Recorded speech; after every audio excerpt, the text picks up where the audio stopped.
Hello, everyone. So last week, we talked about the Constitution and how it came to be and some of the major compromises that went into it.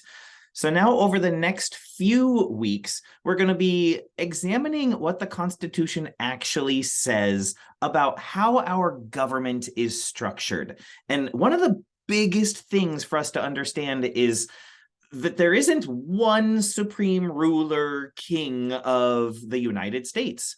Instead, we have three branches of government. And this was really important to the framers of the Constitution. That refers to the people who framed or created the Constitution, not to be confused with farmers. Framers and farmers do different things.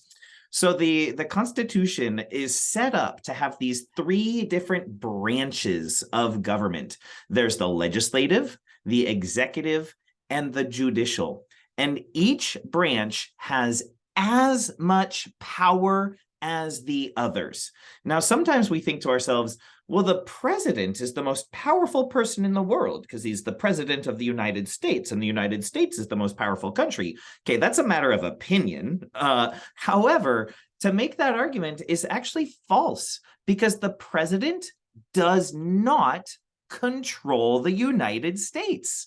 And we're going to be learning more about that when we dive into the executive branch in a little bit.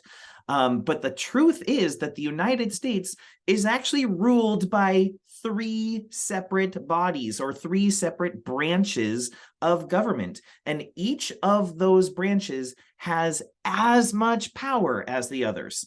So the president has 1/3 control of the government. And then the legislative branch has another third control of the government, and the judicial branch has the final third.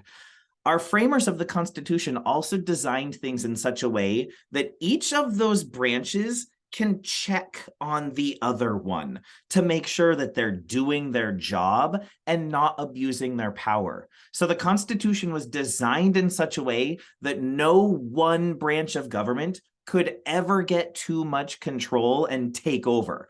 There's these checks and balances. We balance the power and we check on each other.